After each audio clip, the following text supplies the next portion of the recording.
سیدنا امام حسین شہید کربلا، امام عالی مقام سبت رسول رضی اللہ تعالی عنہ وارضاہ عنہ، جب مدینہ طیبہ میں تھے اور آپ کو یزید نے بیعت کے لیے اصرار کیا، اور جانتے ہیں مدینہ کا گورنر ولید بن عقبہ امام حسین کو اپنے گھر میں بلایا، رات کے وقت کہا کہ آپ یزید کی بیعت کر لیں، سب ٹھیک ہو جائے گا۔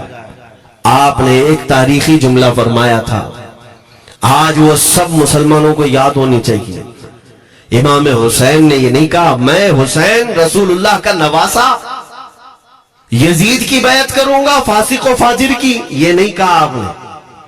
توجہ چاہتا ہوں، آپ نے یہ نہیں فرمایا، بلکہ یہ فرمایا مجھ جیسا اس جیسے کی بیعت کیسے کر سکتا ہے۔ یہ قیامت تک آنے والوں کے لیے میسج ہے، حسین جیسا کبھی بھی یزید جیسے کی بیعت نہیں کر سکتا، اور نہ ہی ویسوں کی طاقت کو وہ مان سکتا ہے۔ اور الحمدللہ ہماری ماؤں نے بچپن سے ہمیں حسین کو ہی سنایا ہے، یزید کو نہیں۔ اس لیے آج اگر کسی تخت پر یزید بیٹھا ہو تو ہمیں ڈر نہیں لگتا اس بات کا کہ وہ گردن اڑا دے گا، ہمیں اس بات کا خوف نہیں لگتا کہ پھانسی پر چڑھا دے گا، ہمیں اس بات کا یقین ہے کہ اگر ہمارے ٹکڑے بھی ہو جائیں گے تو انشاءاللہ ہماری روح کربلا ضرور پہنچیں گی۔ امام حسین کے ساتھ قیامت کے دن اٹھائے جائیں گے، حق بات کرتے ہوئے اگر دنیا سے جائیں۔ عزیزان گرامی وقار، میں تاریخ کی چند جھلکیاں آپ کے سامنے رکھوں گا۔ مجھے حکم بھی ہوا ہے، بہت جلدی وقت ختم ہو جائے گا، سمیٹنا ہے۔ میں چند مثالیں آپ کے سامنے رکھتا ہوں۔ طاقت کسے کہتے ہیں، قوت کسے کہتے ہیں؟ جیم میں جا کر باڈی بنانے والا طاقتور ہے، کاجو بادام کھانے والا طاقتور ہے، مکے مارنے والا طاقتور ہے۔ کون ہے طاقتور؟ طاقت کسے کہتے ہیں؟ میرے عزیزو، اصل طاقت تو یہ ہے کہ تم استعمال اپنے ہاتھ پیر کچھ بھی نہ کرو لیکن کھلبلی دوسروں میں مچی رہے، یہ اصل طاقت ہے۔ یہ رب تعالیٰ کی طرف سے دی ہوئی ہوتی ہے انعام میں۔ ورنہ آپ سوچ سکتے کہ حسین اعظم کے ساتھ جو لوگ آئے تھے وہ کل قافلہ کتنا تھا؟ الگ الگ روایتیں، امام حسین کے ساتھ 135 لوگ تھے، بعض روایات میں ہے 96 تھے، 96 لوگ تھے، بعض روایت میں 82 تھے، شہید ہونے والوں کی تعداد 72 ہے۔ لیکن اس بات پر اکثر علماء محدثین کا خیال ہے کہ 82 لوگ تھے، 82 لوگ تھے۔ 82 کے مقابل میں کتنے لوگوں کو آنا چاہیے راستہ روکنے کے لیے؟ اگر کسی عام آدمی سے بھی پوچھے تو ڈبل کر دو، ٹرپل کر دو، 4 گنا زیادہ کر دو۔ نہیں، 82 کو روکنے کے لیے پہلے 1000 لوگ آئے، پھر وہ 1000 کے بعد 4000 پلس آئے، 5000 لوگ صرف 82 لوگوں کو روکنے کے لیے آئے راستہ۔ پھر یہ لوگ 4 دن تک راستہ روکتے ہی رہے، 5000 لوگ مل کر۔ 10ویں محرم ہونے سے پہلے پھر تقریباً 16000 لوگ آئے، یعنی تقریباً پورے ٹوٹل ملا کر 22000 کے قریب، 21000 سمتنگ کچھ، 22000 کی فوج کیا معنی رکھتی ہے؟ کس کو روکنے کے لیے؟ 82 لوگوں کو۔ اسی سے سمجھ میں آتا ہے اصل طاقت کسے کہتے ہیں۔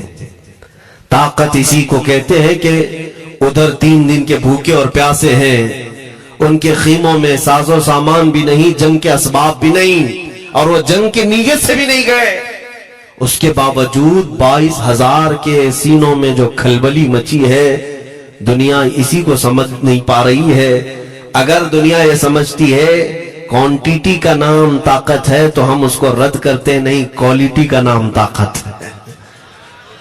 ایمان یہ اصل طاقت ہے۔ اور ایک تاریخی بات میں آپ کے سامنے رکھتا ہوں، امام حسین کا راستہ روکنے کے لیے سب سے پہلے یزید کی فوج سے جو شخص آیا تھا اس کو حر بن یزید کہتے ہیں۔ حر بن یزید الریاعی 1000 کا لشکر لے کر کے امام حسین کا راستہ روکنے آئے، 2 دن تک ادھر ادھر گھماتے رہا، اور جب نمازیں ہوتی رہی امام حسین مصلی امامت پر ہیں اور یہ یزیدی اقتدا بھی کر رہے ہیں، ہر جماعت امام حسین کے پیچھے ہو رہی ہے، لیکن میں آپ کو بتاتا ہوں 10ویں محرم سے پہلے امام حسین نے خطبہ دیا اور یزیدیوں سے کہا کیا تم میری حیثیت کو نہیں جانتے؟ میں فاطمہ زہرا کا بیٹا ہوں، حیدر کرار کا نور نظر ہوں، رسول اللہ کا نواسا ہوں، میری نسبتیں کیا تمہیں نہیں معلوم؟ تم میرے خون سے اپنے ہاتھوں کو نہ رنگو، میں تمہارے پاس آپشن رکھتا ہوں، میں اس راستے سے اپنے واپس مدینے کی طرف جاتا ہوں یا کسی ساحل کی طرف یا دمشق جاؤں گا، جنگ کرنا نہیں چاہتا تم سے۔ یہ 3 آپشن جب امام حسین نے رکھا تو یزیدیوں نے ایک کو بھی قبول نہیں کیا، وہ جنگ کرنا ہی چاہتے تھے، امام حسین کے خون کے ساتھ کھیلنا ہی چاہتے تھے۔ لیکن جو حر بن یزید ہے، توجہ چاہتا ہوں، جو خود امام حسین کا راستہ روکنے کے لیے آیا، اس کے دل میں یہ بات آئی اور اس نے آ کر کے 10ویں محرم کو یزیدیوں سے کہا میاں مان لو حسین کی بات، 3 میں سے کوئی ایک بات مان لو، ہم جنگ نہیں کرنا چاہتے، وہ رسول اللہ کے بیٹے ہی تو ہے۔ تو سارے جو سپہ سالار بڑے بڑے تھے، عمرو بن سعد، شمر وغیرہ، حر بن یزید سے کہنے لگے تجھے کون کہتا ہے فیصلہ کرنے کے لیے؟ تو سپاہی ہے، 1000 کی نفری تیرے ساتھ دی گئی ہے، بس اگر تجھے ہمارے ساتھ رہنا ہے تو میدان میں جمع رہ، ورنہ چلا جا، تو صلح کی باتیں مت کر۔ حر بن یزید اسی دن 10ویں محرم کو ان یزیدیوں سے کہتا اچھا اگر تم میرے اس بات کو نہیں مانتے تو تمہاری سپہ سالاری تمہیں مبارک، میں حسین کے خیمے میں جا رہا ہوں۔ جو یزید کی طرف سے آیا تھا وہ کدھر چلا گیا؟ مولا حسین کے خیمے میں۔ کب؟ صرف 10ویں محرم، ایک روایت میں 9ویں محرم کو، ایک دن پہلے امام حسین کے خیمے میں آیا، دست بوسی کی، معافی مانگی، اور امام حسین نے کہا اب تم جا سکتے ہو اپنے گھر۔ حر بن یزید نے کہا میں اس وقت تک اب آپ کا ساتھ نہیں چھوڑوں گا جب تک میرے جسم میں آخری سانس باقی رہے، میں آپ کے ساتھ رہوں گا۔ اب امام حسین کی وفاداری میں آنے والا کون تھا؟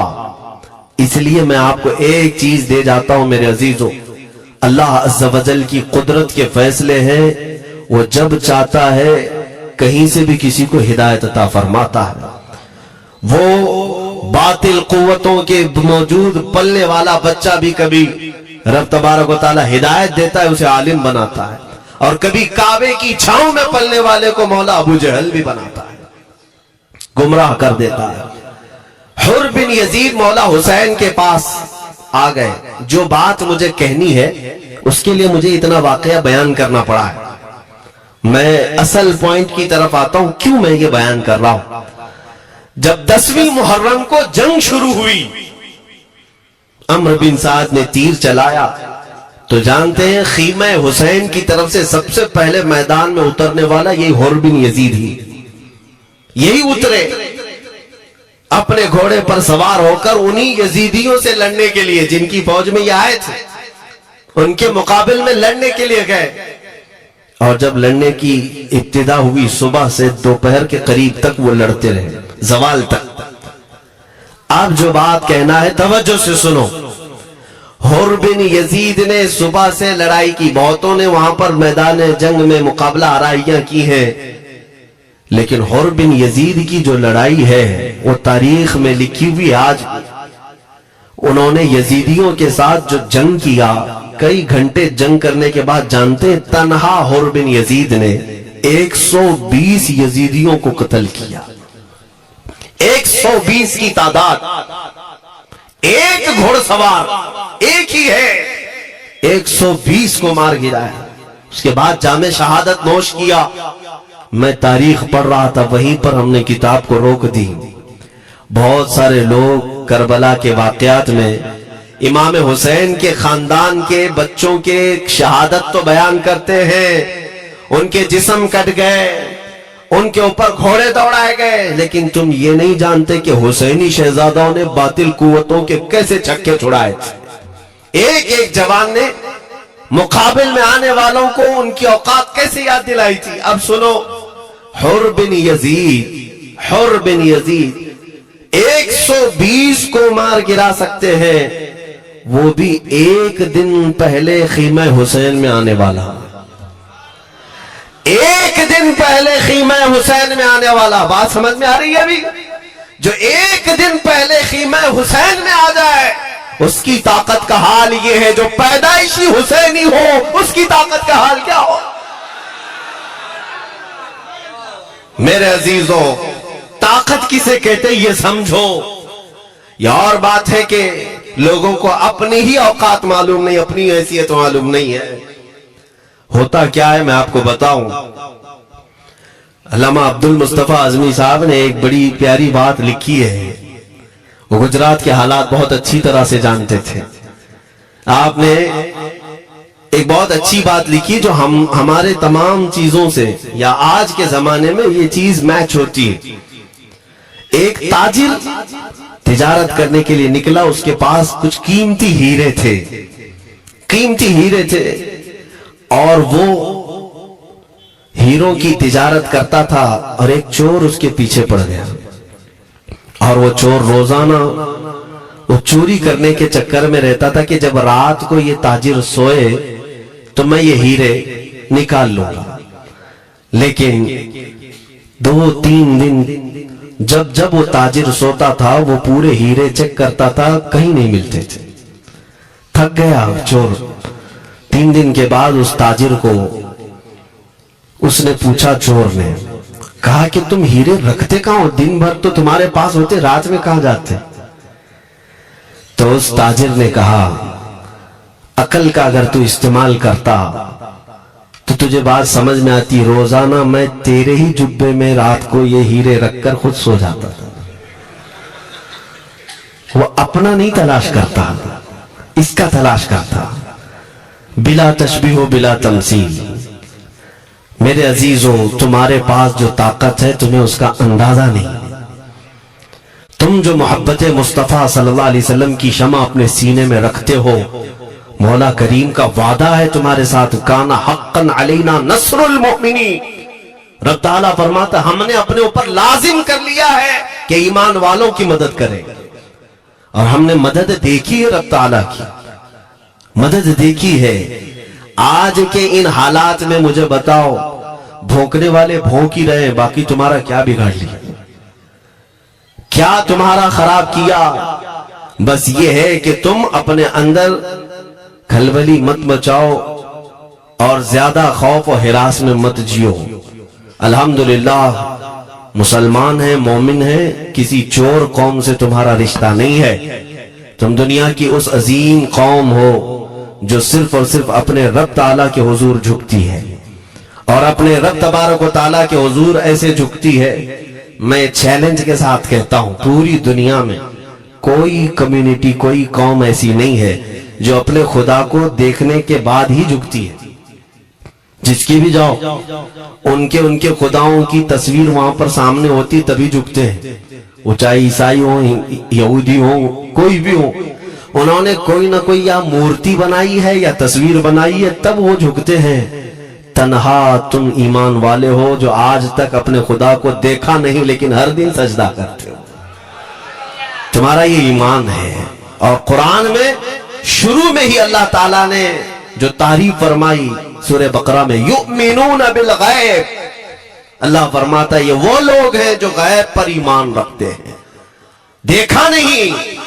اور دنیا میں کروڑوں مسجدیں ہوں گی، کسی مسجد میں اللہ کی تصویر ہے؟ کسی مسجد میں؟ اور یا تمہیں صلاۃ و سلام پڑھنے کے لیے میرے آقا کی تصویر دیکھنے کی ضرورت ہے؟ یہی تو تمہارا ایمان ہے میرے عزیزوں. میرے آقا کو ہم نے دل میں بسا رکھا ہے، اور جب حضور پاک کی یاد آئی بغیر تصویر دیکھے ہم کھڑے ہو جاتے ہیں. اور ان کی محبت ویسی ہوتی ہے، ہمیں کسی تصویر اور مورت کو دیکھنے کی ضرورت بھی نہیں ہوتی. تمہاری خصوصیات بہت ہیں. اللہ رب العزت نے تمہاری پیشانیوں کو محفوظ رکھا ہے، کسی اہل غیرے کے سامنے جھکنے نہیں دیا. پیشانی مقدس ہے تمہاری. ہاں یہ تو نہیں ہے کہ تم کسی درخت پر بھی چلے جاؤ، پتھر پر بھی چلے جاؤ، چوہے پر بھی جھک جاؤ، سانپ پر بھی جھک جاؤ، نہیں ہے.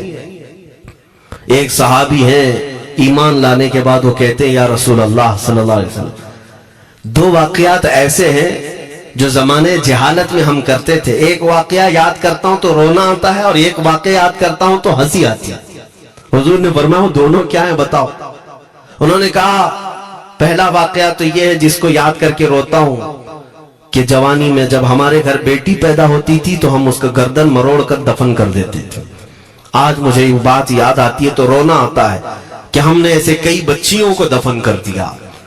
عرب والے داماد بنانا نہیں چاہتے تھے اور بیٹیوں کو پہلے ہی مار دیتے تھے. یہ وہ صحابی کہتے ہیں اب یاد آتی ہے بات تو رونا آتا ہے. میرے آقا صلی اللہ علیہ وسلم نے فرمایا پھر ہنسی کس بات پر آتی ہے. کہتے ہیں زمانے جہالت میں ہمارے خدا جو ہوتے جن کی ہم عبادت کرتے تھے تو جب سفر میں جانا ہوتا تھا تو آٹا گوند کر کے خدا بنا لیتے تھے کیونکہ سفر میں جانا ہے اور ہر جگہ ان کو ساتھ میں رکھنا تھا خدا کو. وہ صحابی کہتے ہیں سفر کے خدا اور ہوتے تھے, ہوا کا الگ, پانی کا الگ, مٹی کا الگ, سب لے کر کے چلتے تھے. پھر حضور نے فرمایا ہنسی کس بات پر آتی ہے. وہ کہتے ہیں بیچ راستے میں اگر کھانا ختم ہوا تو کبھی خدا کا ہاتھ توڑ کے کھاتے تھے, کبھی پیر توڑ کے کھاتے تھے. ارے میرے عزیزو 1400 سال بعد آج جب آپ ہنس رہے ہیں اس صحابی کو تو اس بات پر ہنسی آتی ہوگی. میں یہ بات صرف اس لیے عرض کر رہا ہوں کہ شکر مناؤ اللہ رب العزت کا کہ تمہیں رب تبارک و تعالیٰ نے اس قوم میں پیدا کیا ہے جس کا ماتھا صرف وحدہ لا شریک کی بارگاہ میں جھکتی ہے. تم ایمان والے ہو. اور میں نے آیت یہی تلاوت کی خطبے میں وَلَا تَهِنُوا وَلَا تَحْزَنُوا وَأَنْتُمُ الْأَعْلَوْنَ إِن كُنتُم مُؤْمِنِينَ. گھبراؤ مت, پریشان مت ہو, تم سب سے زیادہ سربلند رہو گے اگر تم ایمان والے ہو. یہ قرآن کی آیت ہے. ایمان کسے کہتے ہیں؟ ایمان کسے کہتے ہیں؟ یعنی اللہ نے فرمایا اگر تم ایمان والے ہو تو سب سے زیادہ کامیاب ہو. اب ہم پوچھتے ہیں رسول پاک سے ایمان کسے کہتے ہیں؟ میرے آقا کی زبان سے سنو. لا یؤمن احدکم حتی اکون احب الیہ من والدہ وولدہ والناس اجمعین. حضرت انس سے روایت ہے حضور پاک صلی اللہ علیہ وسلم فرماتے ہیں تم میں سے اس وقت تک کوئی کامل ایمان والا نہیں ہو سکتا جب تک اپنے والدین, اپنے بچے, اپنے سارے انسانوں سے زیادہ میں اس کے نزدیک محبوب نہ بن جاؤں. حضور سے کامل محبت جب تک نہ کرو گے تب تک ایمان بھی کامل نہیں ہے. خلاصہ کلام یہی ہے کہ محمد سے وفا تو نے تو ہم تیرے ہیں. یہ جہاں چیز ہے کیا لوح و قلم تیرے ہیں. بس اسی بات پر آپ کو آنا ہے. اقبال بھی یہ کہتا ہے میں جرمنی گیا, یورپ کا سفر کیا, وہاں کی ترقیوں کو دیکھا اور وہ لوگ بہت آگے بڑھ رہے تھے. میں اسی لیے سفر کیا کہ میں وہاں تحقیق کر کے آؤں, دیکھوں اپنی قوم کو آ کر کے میں بتاؤں مسلمانوں کو کہ کس فیلڈ میں تم جاؤ گے تو کامیاب ہوں گے. سائنس میں, فزکس میں, جغرافی میں, کیمسٹری میں, میتھس میں, کون سی فیلڈ میں تم جاؤ گے تو زیادہ ماہر ہوگے. کئی سال اقبال نے وہاں کی خاک چھانی, تحقیقات کیا اور واپس جب آیا اپنی قوم کی طرف علامہ اقبال کہتے ہیں میں ساری دنیا وہاں کی یورپ کی چھان کر کے آیا, یہی دیکھنے گیا تھا کہ میری قوم کس میدان میں اترے تو کامیاب ہوگی. تو لوگوں نے پوچھا کیا وہ تمہیں راز مل گیا؟ وہ کہتے ہاں مجھے راز مل گیا. لوگوں نے پوچھا کس میدان میں اترے؟ تو اقبال کہتا ہے میں تو راز کو پہنچا, اپنی قوم کو بتاتا ہوں تمہاری ترقی کا راز صرف اتنا ہی ہے کہ محمد سے وفا تو نے, کہ محمد سے وفا تو نے تو ہم تیرے ہیں. یہ جہاں چیز ہے کیا لوح و قلم تیرے ہیں. ساری کامیابی کا اصل راز میرے آقا سے بے انتہا محبت ہے. میں دینی شخصیات کی بات اپنی جگہ پر, جس کو آپ دنیاوی علوم کہتے ہیں, لاؤ میتھس کا کوئی بہت بڑا ماہر ریاضی دان یا کوئی سائنٹسٹ آپ کو ایسا لگتا ہو, لاؤ میرے اعلیٰ حضرت امام احمد رضا فاضل بریلوی کے سامنے. جانتے ہیں آپ اس اعلیٰ حضرت فاضل بریلوی نے 55 علوم پر اپنی تحقیقات لکھ دی ہیں. باقی جانتے کتنے تھے وہ اللہ ہی بہتر جانے. ایک بات میں آپ کو بتا رہا ہوں, میتھس میں, میتھمیٹکس میں ان کے پاس ایسی ایجادات تھی. ایک کتاب اعلیٰ حضرت نے لکھی ہے جیومیٹری پر. آج کے بچے جو کالج پڑھتے ہیں وہ جانتے ہوں گے. جیومیٹری کی بھی کئی اس میں اقسام لکھی گئی ہیں. اور اعلیٰ حضرت نے ایک کتاب لکھی ہے کشف العلہ عن سمت القبلہ. قبلہ پہچاننے کا علم. تم تو آج وہ کمپاس لے کر کے پہچانتے ہو نا. اب تو موبائل میں آ گیا, موبائل کو گھماؤ, ادھر دکھا رہا ادھر, ادھر دکھا رہا ادھر قبلہ. میرے عزیزو, اسلام مشینوں سے نہیں چلتا ہے. اس کا سیل چلا گیا تو کیا تمہارا اسلام چلا جائے گا؟ اس کی بیٹری چلی گئی تو کیا تمہارا دین چلا جائے گا؟ نہیں. اسلام مکمل قواعد اور ضوابط کے ساتھ ہے. ساری مشینیں ختم بھی ہو جائے, اسلام نے تمہیں قاعدے بنا کر دکھائے ہیں پریکٹیکل. یہ قبلہ پہچاننے کا علم ہوتا ہے. شہر کا طول البلد عرض البلد دیکھنا ہوتا ہے. بہت ساری اس میں چیزیں, اس کی سطح سمندر سے اونچائی کتنی ہے, پھر ستاروں کو دیکھا جاتا ہے, پھر پہچانا جاتا ہے قبلہ, اس کو حساب میں لگایا جاتا ہے. اعلیٰ حضرت نے یہ جو کتاب لکھی پورے 1400 سال میں, اعلیٰ حضرت کی یہ کتاب جس میں 10 قاعدے خود انہوں نے ایجاد کی, ان سے پہلے کسی نے نہیں لکھی, خود انہوں نے ایجاد کیے. اور اس کے بعد اعلیٰ حضرت نے چیلنج کے ساتھ کہا کہ میں نے فقیر نے یہ 10 قاعدے ایجاد کیے ہیں, اس پر کوئی عمل کر کے قبلہ پہچاننا چاہے تو اس پر عمل کر کے کھڑا ہو جائے. اگر حجابات ہٹا دیے جائیں تو کعبہ اس کی ناک کے سامنے ہوگا. اعلیٰ حضرت نے لکھا ہے کعبہ عین اس کی ناک کے سامنے ہوگا. پرفیکٹ قاعدے انہوں نے لکھے. یہ قاعدے کہاں سے آئے؟ حساب, میتھمیٹکس. جو علی گڑھ کے پروفیسر اپنے پھنسے ہوئے مسائل حل کرنے کے لیے اعلیٰ حضرت کے پاس آئے. واقعات آپ نے سنے ہوں گے. اب میں آپ سے کہتا ہوں, ایک بہت بڑے پروفیسر صاحب علی گڑھ کے, وہ لندن یا آکسفورڈ جا رہے تھے یا جرمنی جا رہے تھے کچھ میتھس کے فنڈے حل کرنے کے لیے. اعلیٰ حضرت کے خلیفہ نے انہیں مشورہ دیا کہ چلے مولانا احمد رضا صاحب بریلی میں رہتے ہیں, ان سے بات کر لیں گے. پہلے تو انہوں نے مذاق اڑائے, مولوی لوگوں کا کام ہے, پروفیسر جس میں پھنسا ہوا ہے. انہوں نے کہا لندن اور جرمنی جانے میں جتنا خرچہ آتا ہے اس سے کم ہی بریلی کو لگتا ہے, ایک بار ٹرائی کر لیجئے. وہ آئے اعلیٰ حضرت کے ہاں. وہ مولانا سید سلیمان صاحب کے کہنے پر جب اعلیٰ حضرت کے پاس آئے, عصر کا وقت تھا, اذان ہو چکی تھی, آپ مسجد کی طرف جا رہے تھے. وہ پروفیسر صاحب سے ملاقات ہوئی. اعلیٰ حضرت نے پوچھا کیسے آنا ہوا؟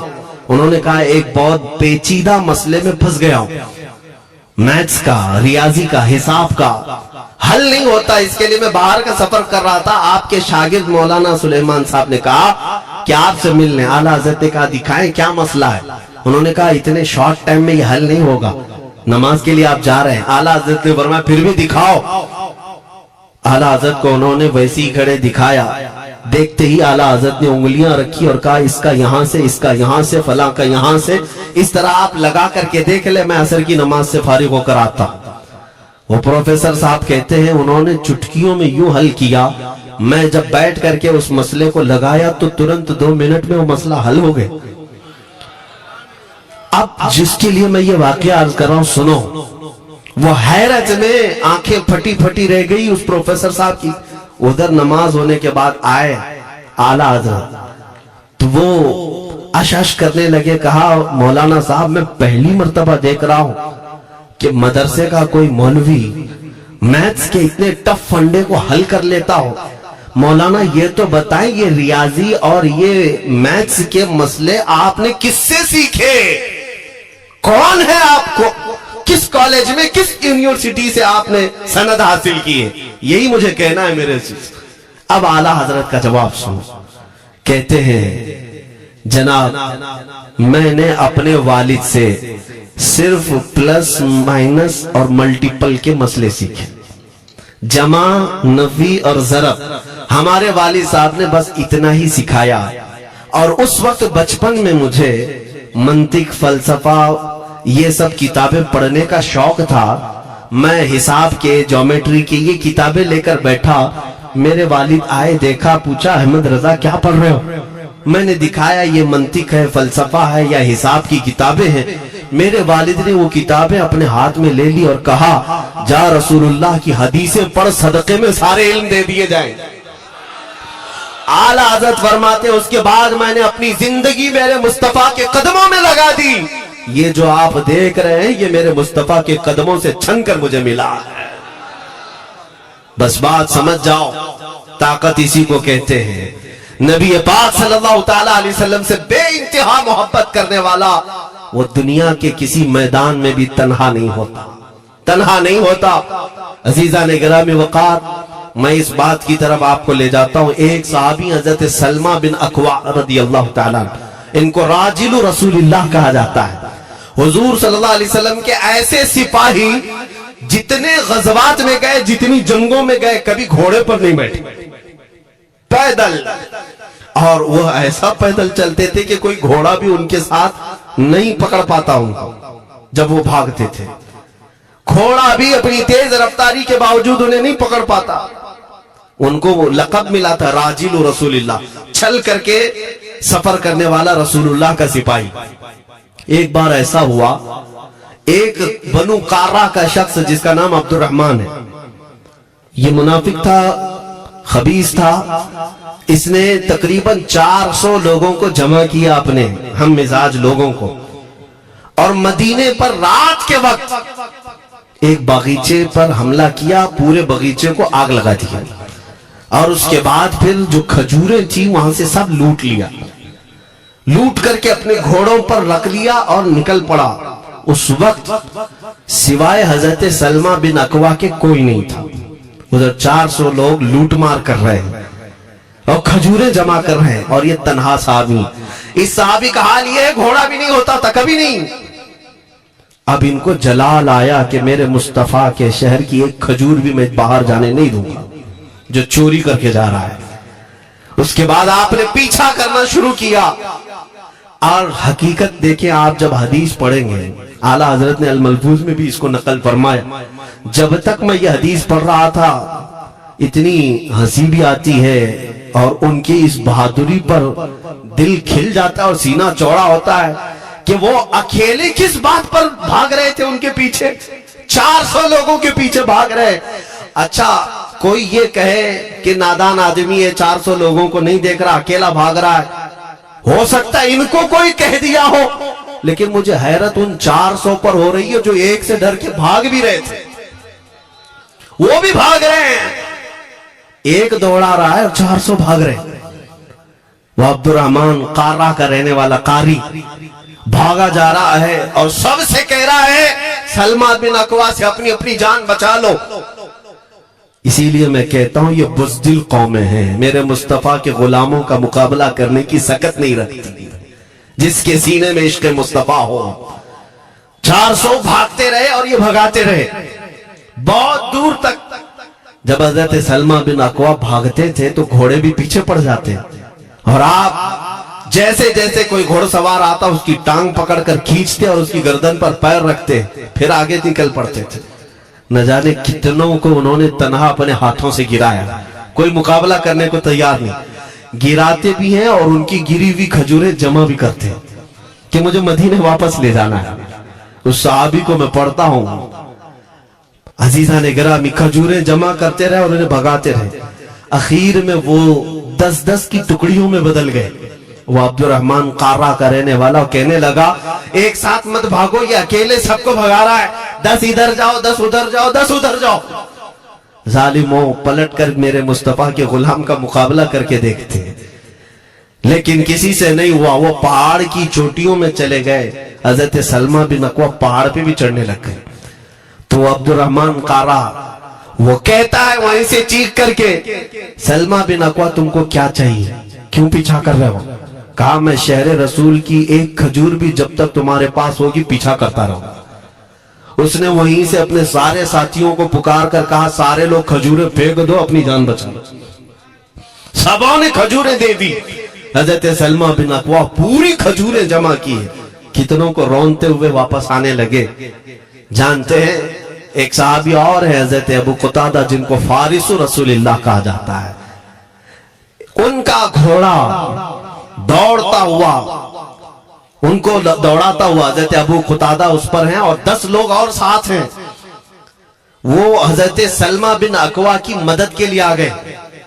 جب وہ آئے تو یہ اکثر کو تو گرا چکے تھے, کھجوریں لے بھی چکے تھے. حضرت ابو قتادہ 10 صحابہ کے ساتھ جب آئے, حضرت سلمہ بن اکوا کی اور مدد ہو گئی. اب یہ مدینے آنے لگے تو توجہ چاہتا ہوں. حضرت سلمہ بن اکوا نے پوچھا, میں تو اکیلا دوڑا رہا تھا, کوئی مجھے نہ دیکھا تھا نہ یہ واقعے کی کسی کو خبر تھی, تم یہاں تک کیسے آئے؟ تم کو کس نے بھیجا میری مدد کے لیے؟ مسلمانوں یاد رکھو, میرے مصطفیٰ کی وفاداری میں جب کوئی نکلتا ہے تو کہاں سے مدد آتی ہے اندازہ بھی نہیں ہوتا. حضرت سلمہ بن اکوا نے ان سے پوچھا ابو قتادہ سے, تم آئے کیسے؟ حضرت ابو قتادہ نے جو جواب دیا وہ اور تعجب کا تھا. کہا ہم نے نہیں دیکھا, ہم کو معلوم بھی نہیں تم کس کے ساتھ گئے ہو, ہمیں یہ واقعہ بھی نہیں معلوم, لیکن ہم اپنے خیمے میں بیٹھے تھے, ہمارا یہ گھوڑا دوڑتا ہوا ہے. یہ گھوڑا دوڑتا ہوا آیا اور دونوں پیر بار بار اٹھا کر کے ہنہنانے لگا. میرا گھوڑا ایسا کبھی کرتا نہیں, وہ جہاد میں جانے والا گھوڑا ہے, فرما بردار ہے. ابو قتادہ نے اس کو سہلایا لیکن پھر بھی وہ خاموش نہیں ہوا. حضرت ابو قتادہ کہتے میں پہچان لیا, وہ اپنی پیٹھ پر مجھے سوار کرنا چاہتا ہے. میں اس کی پیٹھ پر بیٹھ گیا. میرے ساتھی بھی تعجب میں تھے, اتنی وقت گزر جانے کے بعد گھوڑے کو نہ بھوک لگی ہے نہ پیاس لگی, یہ کہاں لے جا رہا ہے؟ ابو قتادہ کہتے یہ گھوڑا ہے جو تجھ تک ہم سب کو لے آیا ہے. حضرت سلمہ بن اکوا نے کہا ہاں مجھے یاد ہے, جب میں ان 400 کو دوڑا رہا تھا تو تمہارا گھوڑا مجھے دیکھ رہا تھا. پتہ یہ چلا دنیا کا ہر جانور بھی میرے مصطفیٰ کا وفادار ہے. اگر تم نبی پاک صلی اللہ علیہ وسلم کی عزت و حرمت کے لیے اٹھتے ہو تو چونٹیاں اپنے سوراخ میں تمہارے لیے دعا میں مشغول ہو جاتی ہیں, مچھلیاں پانی میں تمہارے لیے دعائیں کرتی ہیں. عزیزان گرامی وقار, آج میں اپنے جملوں کو سمیٹتے ہوئے یہ بات کہتا ہوں, دھورا جی کی سرزمین میں نے کبھی سنا نہیں یا کبھی آپ سے ملاقات نہیں کی, لیکن اتنا بڑا مجمع ہمیں جو سننے کے لیے بیٹھا ہے, لوگ مصافحے کے لیے آئے, پھول ہار پیش کیے, ٹوٹ پڑتے ہیں ملاقاتوں کے لیے. میں اکثر جلسوں میں بھی اور اپنے پروگراموں میں یہ کہتا ہوں, مجھے جو آپ عزت کی نگاہ سے دیکھتے ہیں یا ملنا چاہتے ہیں یا دیکھنا چاہتے ہیں یا سننا چاہتے ہیں تو وہ اس لیے نہیں ہے کہ کسی باپ کا بڑے باپ کا بیٹا ہے یا کسی سیاسی پارٹی کا نیتا ہے. آپ کی جو محبت ہے وہ صرف اس لیے ہے, یہ ناز یہ انداز ہمارے نہیں ہوتے, جھولی میں اگر ٹکڑے تمہارے نہیں ہوتے. یا رسول اللہ, جب تک کہ مدینے سے اشارے نہیں ہوتے روشن میری قسمت کے ستارے نہیں ہوتے. جو کچھ بھی عزت ملی ہے ہمیں آج, وہ کسی اور صلاحیت کی وجہ سے نہیں. صاف میں بتا دیتا ہوں, میں مقرر آدمی نہیں, میں خطیب آدمی نہیں, میں وہ شعلہ بار مقرر نہیں ہوں کہ جن کی تقریروں سے لوگ بہت زیادہ نفع اٹھاتے ہوں. میں تو طالب علم آدمی ہوں. میرے آقا صلی اللہ تعالیٰ علیہ وسلم کے لیے اتنی وفا کرنا جانتا ہوں کہ میں نے یہ عہد کر لیا ہے, میرے جسم میں جب تک خون باقی رہے گا ایک بھی ظالم کتا میرے آقا کی طرف انگلی بھی اٹھائے ہم اپنی گردن بھی نچھاور کرنے کو تیار رہیں گے. میرے آقا صلی اللہ تعالیٰ علیہ وسلم کے لیے قربانی کا جذبہ ہے, اس لیے میرے آقا نے یہ عزت عطا کی ہے. پھر مجھے یہ کہنے کا حق بھی ہے, جب تک بکے نہ تھے تو کوئی پوچھتا نہ تھا, یا رسول اللہ تم نے خرید کر ہمیں انمول کر دیا.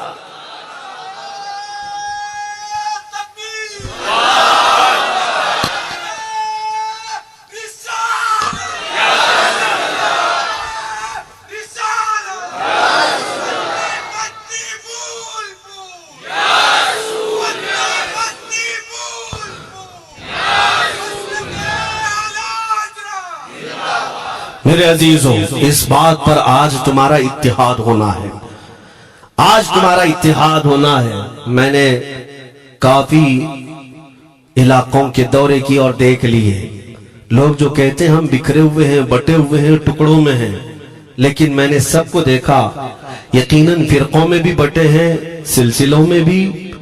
حالانکہ سلسلوں میں اختلاف ہونا نہیں چاہیے, جو سلاسل حقہ ہیں وہ سب مدینہ طیبہ کی نہریں ہیں, اختلافات نہیں, لیکن اس کے باوجود بٹے ہوئے لوگ ہیں.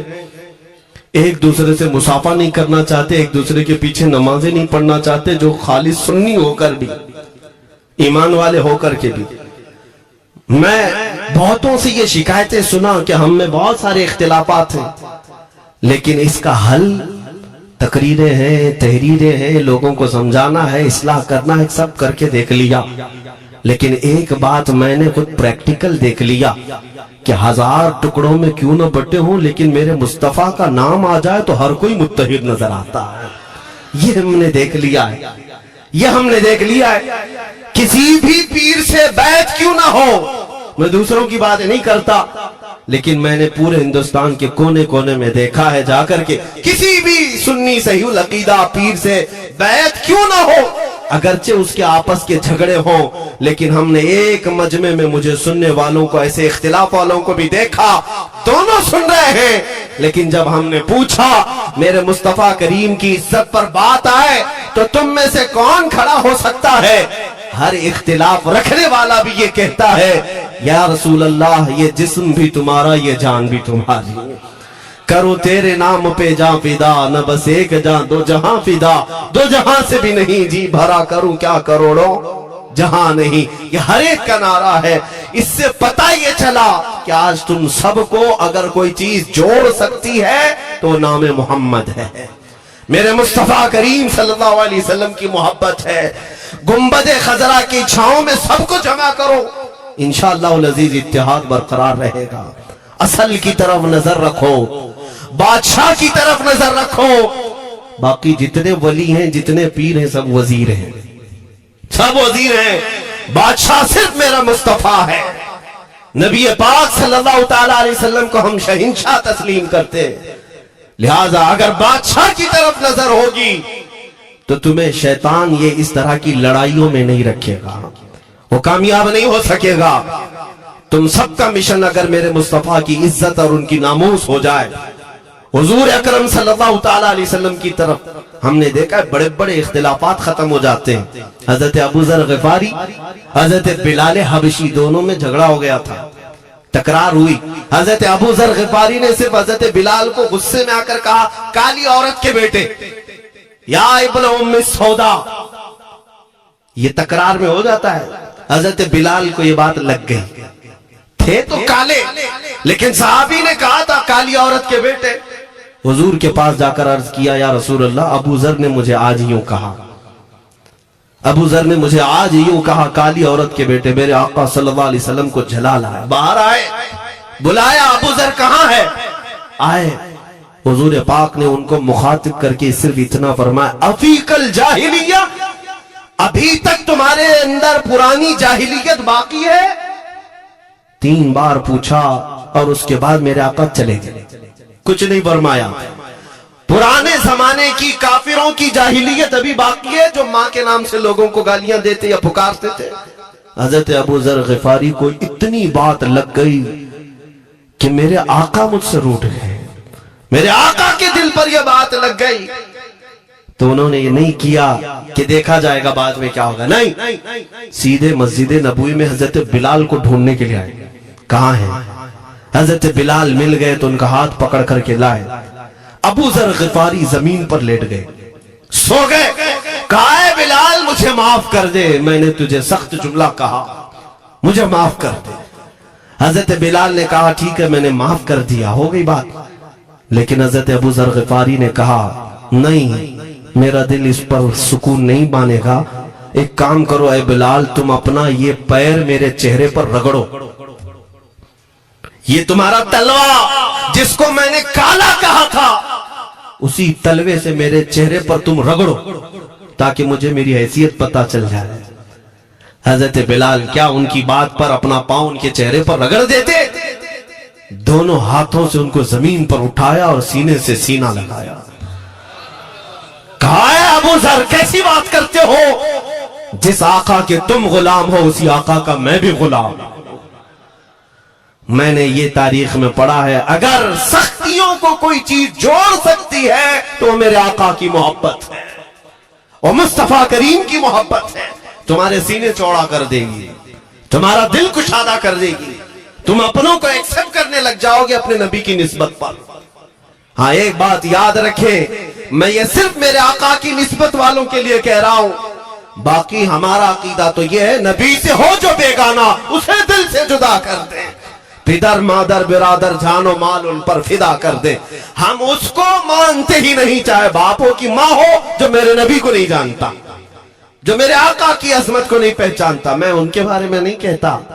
ہاں ہمارے ایک استاذ بزرگ انہوں نے فرمایا تھا کہ بیٹا بات کرنے کا لہجہ نرم رکھنا ہمیشہ۔ بہت سارے لوگ ہماری تقریروں کو ابھی ابھی جو سنتے ہیں وہ کہتے ہیں بہت کڑک بولتے ہیں، سخت بولتے ہیں۔ میرے عزیزوں پچھلے 15 سال سے کرتے ہیں ہم تقریریں، اخلاقیات پر، تصوف پر بہت سارے نرم انداز میں گفتگو کرنے کے ہم عادی تھے، وہ سب نہیں دیکھتے، لیکن جہاں ہم تھوڑا سا چیختے ہیں یا گرج کے ساتھ بولتے ہیں وہ بہت جلدی کسی کو لگتی ہے اور کہتے ہیں آپ بہت کڑک لہجے میں کہتے ہو۔ 90% ہم نے نرم لہجے میں بات کیا ہے، لوگوں کو اخلاقیات سکھایا ہے، چوری، زنا، ڈکیتی، سود، شراب، ان سب کی مذمت پر بیانات ہم نے ریکارڈ کیے، وہ سب نظر نہیں آتا، لیکن سخت جملے بہت جلدی نظر آتے۔ لیکن یہ میں کیوں کرتا ہوں وہ بھی آپ کو بتا دوں۔ ہمارے ایک بزرگ استاد نے فرمایا، کہا کہ بیٹا نرم گفتگو کرنے کی عادت رکھنا، اس لیے کہ میرے آقا صلی اللہ علیہ وسلم کی سنت ہے نرمی سے کلام کرنا، لیکن ایک بات یاد رکھنا، زندگی بھر نرمی سے بات کرو، لیکن مصطفیٰ کریم صلی اللہ علیہ وسلم کی اہانت یا دشمنی کسی میں دیکھو تو پھر نہ تمہاری زبان میٹھی ہونی چاہیے، نہ دل نرم ہونا چاہیے، نہ دماغ ٹھنڈا ہونا چاہیے۔ ہاں یہ ایمان کا تقاضا ہے۔ ہم جو سخت بات کرتے ہیں لوگوں کو ایسا لگتا ہے کہ اتنا کڑک نہیں بولنا چاہیے، تمہیں پتہ بھی نہیں حضرت عمر فاروق کتنا بولتے تھے۔ ہاں عمیر بن وہب ایک شخص تھا جو حضور کے قتل کا ارادہ کر کے آیا تھا مکہ سے، صفوان نام کا ایک اور شخص، عمیر نام کے، دو لوگ حتیم کعبہ میں بیٹھ کر میٹنگ کر کے آئے، کیونکہ صفوان کا باپ جنگ بدر میں مارا گیا تھا، عمیر کا بیٹا جنگ میں قیدی ہو کر حضور کے پاس قید تھا، دونوں کا پرابلم سیم تھا، دونوں لوگ حتیم کعبہ میں بیٹھ کر کے فیصلہ کرتے ہیں۔ صفوان نے کہا میں تجھے بہت پیسے دوں گا، ایک تلوار کو زہر میں بجھا کر جاؤ مدینے اور محمد کا قتل کر کے آؤ صلی اللہ علیہ وسلم۔ عمیر بن وہب تلوار چھپا کر کے مدینے آیا، لیکن جس وقت وہ آیا حضرت عمر فاروق چند صحابہ کے ساتھ مسجد نبوی کے باہر کھڑے تھے، دیکھتے ہی اس کی گردن میں جو ہے یہ گمچھا ڈالا، رومال، اور کہا خذو ھذا الکلب، پکڑو اس کتے کو۔ یہ حضرت عمر کی زبان سے نکلے گے، کہتے ہیں پکڑو اس کتے کو، یہی وہ ہے جو بدر کے اندر میدان بدر میں مکہ والوں کو بھڑکا رہا تھا جنگ پر حضور کے خلاف، یہاں مدینے میں آیا ہے، پکڑو اس کو۔ حضرت عمر باہر ہی سب کر دیتے، لیکن کہا کہ میں حضور سے پوچھ کے آتا ہوں اس کا کرنا کیا ہے۔ میرے آقا کے پاس گئے، کہا یا رسول اللہ شیطان قریش آیا ہے، قریش کا شیطان آیا ہے عمیر بن وہب، اور مجھے لگتا ہے وہ بری نیت سے آیا ہے۔ حضرت عمر پہلے ہی بھانپ رہے ہیں، مجھے لگتا ہے وہ بری نیت سے آیا ہے، کیا کرنا ہے آپ حکم فرمائیں۔ میرے آقا نے فرمایا عمر اس کو اندر لیا۔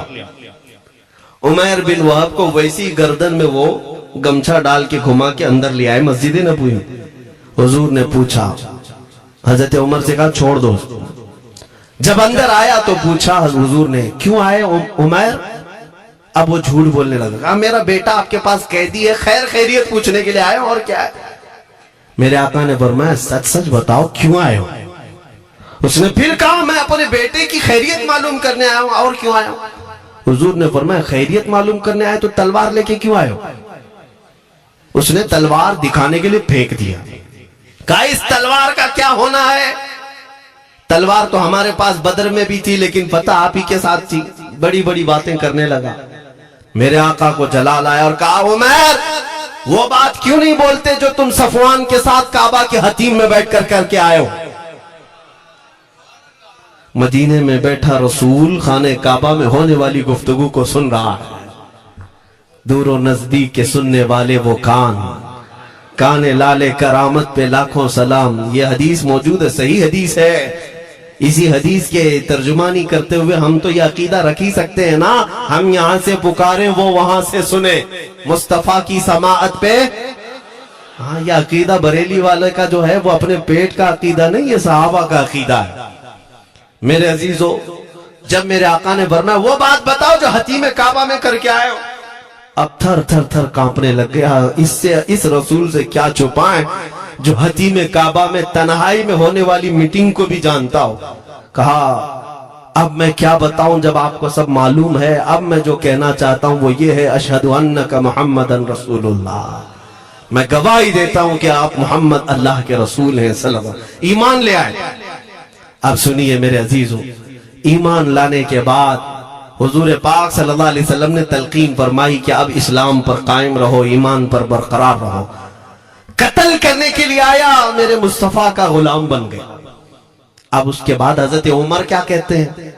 حضرت عمر جو گمچہ گلے میں ڈال کے اندر لائے تھے، اب گلے میں ہاتھ ڈال کر باہر لے جاتے ہیں، اور باہر جو ساتھی کھڑے تھے ان سب کو مخاطب کر کے کہتے ہیں اے لوگوں سنو، حضرت عمر کے الفاظ سنیں، کہتے ہیں تھوڑی دیر پہلے یہ جو شخص تم دیکھ رہے ہو مجھے خنزیر اس سے اچھا لگتا تھا۔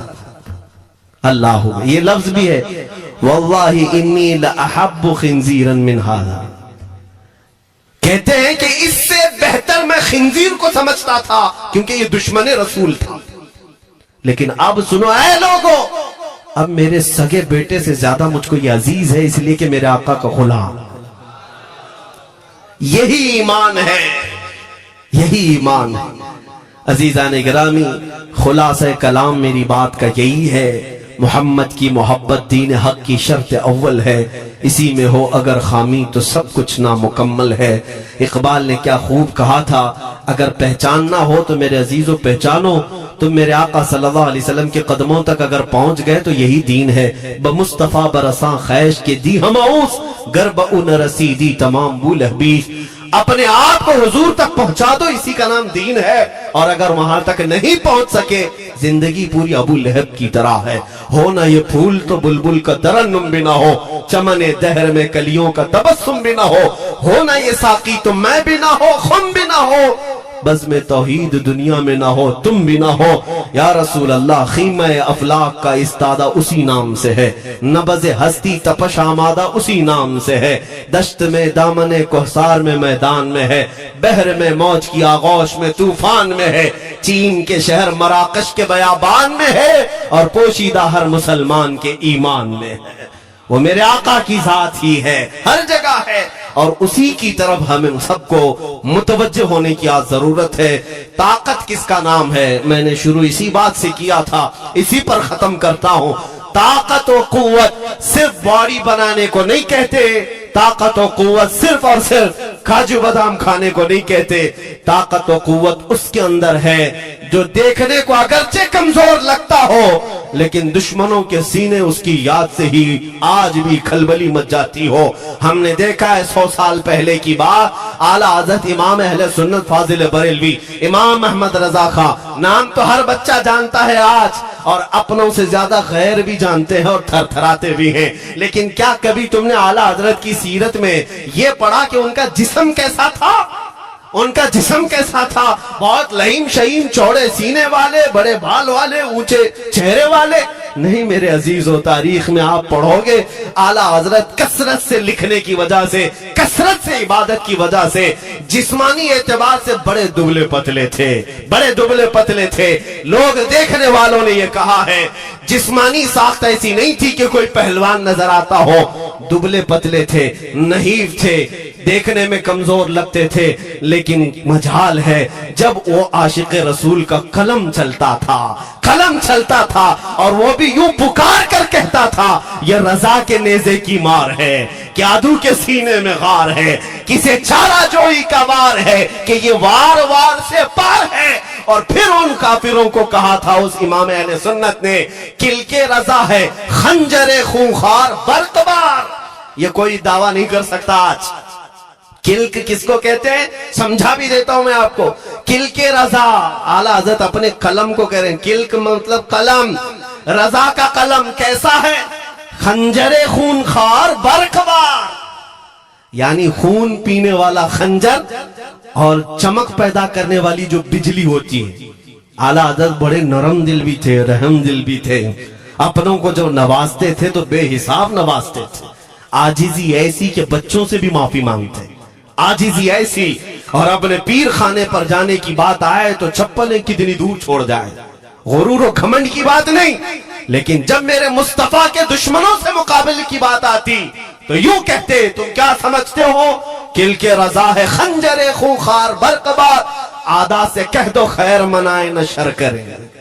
یہ بات ایمان کے تقاضے کی ہے۔ میں آج ہر عالم سے منبر پر بیٹھے ہوئے اور ہر مومن سے یہی کہنا چاہتا ہوں، جو میرے مصطفیٰ کی عزت کی بات آئے سر چڑھ کر بولنا سیکھ جاؤ۔ میرے آقا نے فرمایا ہے، ظالم اور جابر بادشاہ کے سامنے حق بات کا اعلان کرنا سب سے افضل جہاد ہے، اور یہ تو کر ہی سکتے ہو۔ ان پاکھنڈیوں کو لفظ جہاد سے بھی ڈر لگتا ہے اور لفظ جہاد پر ہی بڑا پروپیگنڈا کرتے ہیں، مجھے اس بات کا کوئی خوف نہیں۔ ہاں، لوگ یہ کہتے ہیں مولانا جہاد کے لفظ پر تھوڑا سائیڈ ہو کر کے بات کر لیتے ہیں، تم بزدل کیوں بنے جا رہے ہو؟ لفظ جہاد ایک پاکیزہ لفظ ہے، مقدس لفظ ہے، اس لفظ کو اگر نکال دیا تو میرے آقا کی آدھی سیرت ختم ہو جائے گی۔ کیسے بتاؤ گے نبی پاک کی سیرت؟ بدر کو کیا کہو گے؟ تکرار ہوئی تھی، خندق، احد، تبوک، خیبر، طائف، یہ سب کو کیا کہو گے؟ تکرار ہوئی تھی۔ جہاد لفظ ہے، سیلف ڈیفنس کا نام ہے، اتنا حق تو ہر ایک کو ہے میرے عزیزوں۔ لیکن یہ تو آج میں یہ بات بھی نہیں کر رہا ہوں تم کو تلوار اٹھاؤ، بندوق اٹھاؤ، گولی مارو، بندوق سے لو، یہ سب باتیں تو ہم کرتے بھی نہیں، ہمیں ضرورت بھی نہیں، لیکن ہمیں پتا ہے ہمارے الفاظ ہی کافی ہیں۔ میرے آقا صلی اللہ تعالیٰ علیہ وسلم کی محبت جس کے سینے میں ہو، میرے آقا نے جب یہ فرمایا ہے کہ حق بات کا اعلان کرنا سب سے افضل جہاد ہے، تو اس پر تو ہر کوئی آج عمل کر سکتا ہے۔ حق بات کہو، ممبروں سے کہو، اور ٹرسٹیوں سے بھی کہتا ہوں علماء کو کہنے کی آزادی بھی دو کہ وہ بزدل نہ بنائے، خوف نہ رکھ رضا ذرا، تو ہے عبد مصطفیٰ۔ ایک بات سمجھ کر کے چلے، ہم ملک کے خلاف، قانون کے خلاف نہیں بولنا چاہتے۔ ملک ہمارا بھی ہے، دیش ہمارا بھی ہے، اور یہاں کے قوانین جس پر ہم عمل کر رہے ہیں، خوشی سے عمل کر رہے ہیں، لیکن ان ظالموں نے کیا بنا دیا ہے، ان کے نزدیک دیش پورا مودی ہے۔ ہاں، ان صاحب کے بارے میں مت بولو، وہ دیش ہے، کل کو اگر نہیں رہے تو دیش چلا جائے گا۔ میرے عزیزوں، کسی ویکتی، کسی شخص کی غلط پالیسیوں پر تنقید کرنے کا نام دیش کے خلاف بولنا نہیں ہے۔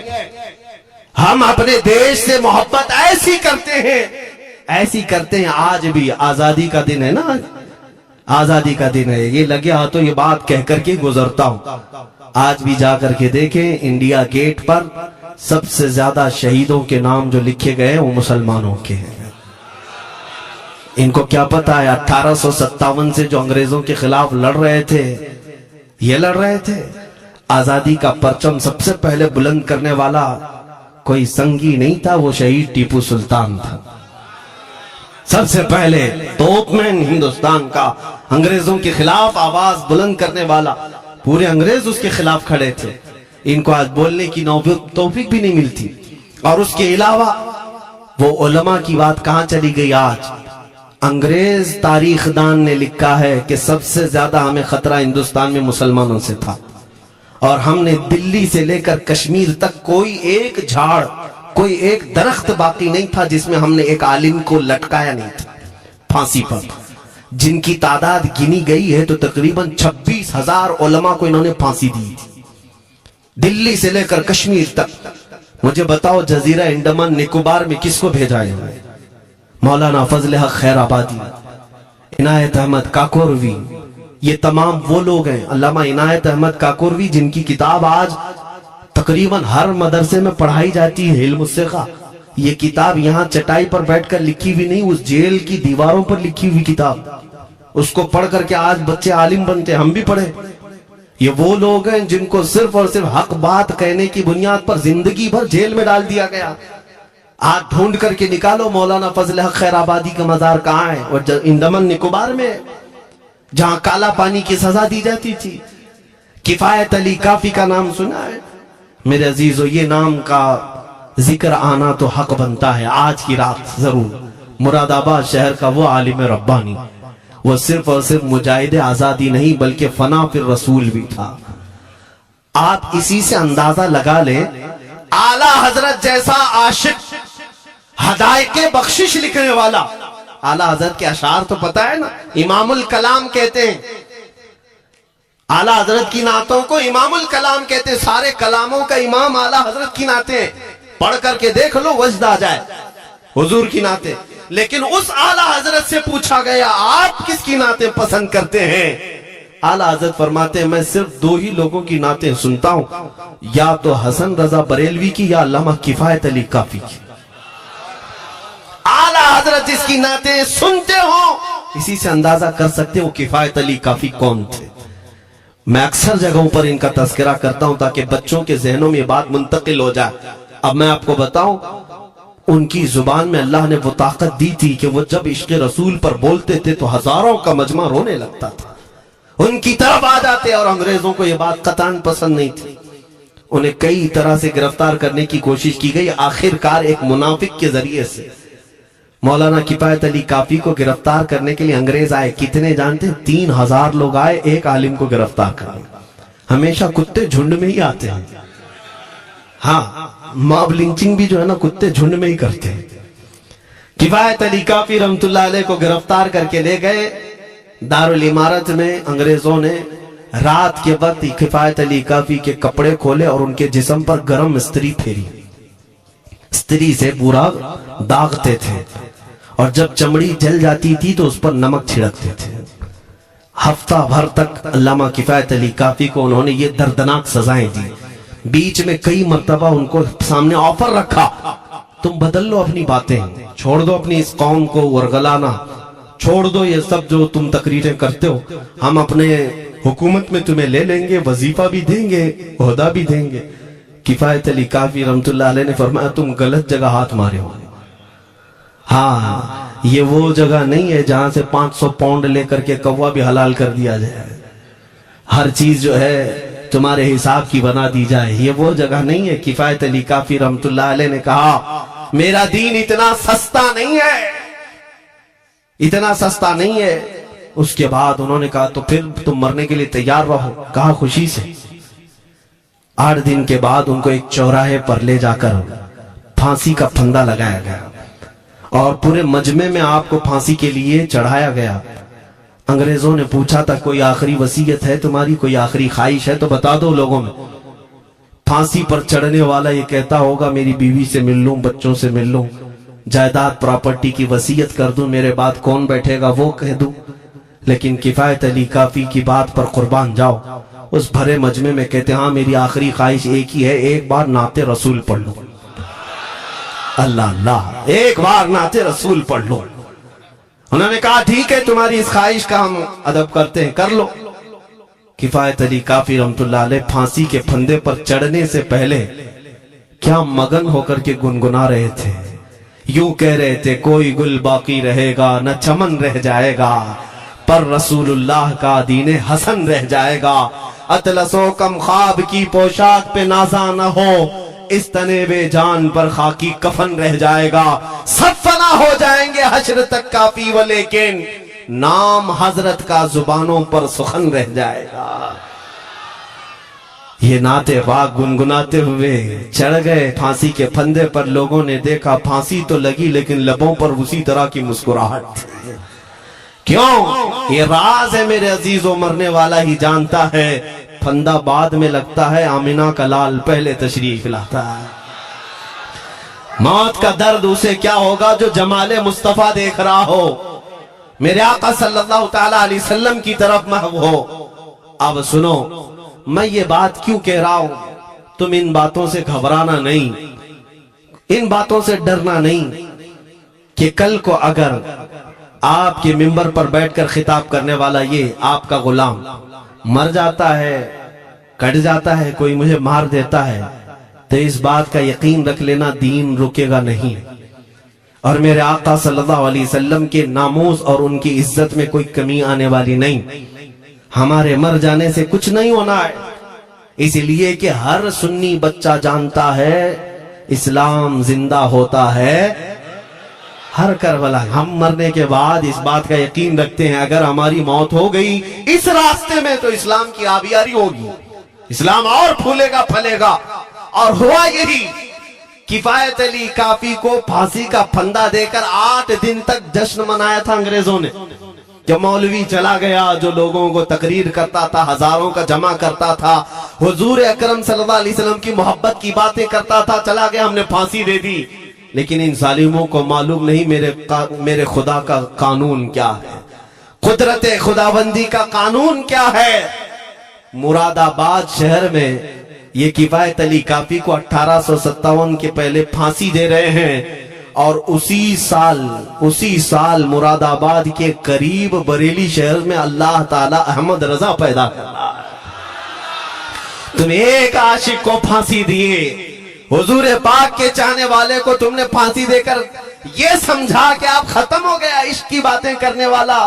لیکن قربان جاؤ محبت مصطفیٰ پر، میرا رب ایسے ان مکاروں کے مکر کو پھیرتا ہے کہ فوراً اللہ تعالیٰ نے ایسا عاشق پیدا کیا کہ پھر بریلی کی طرف سے اٹھنے والی آواز ایک شہر میں ایک بستی میں نہیں دنیا کے کونے کونے میں پہنچ گئی.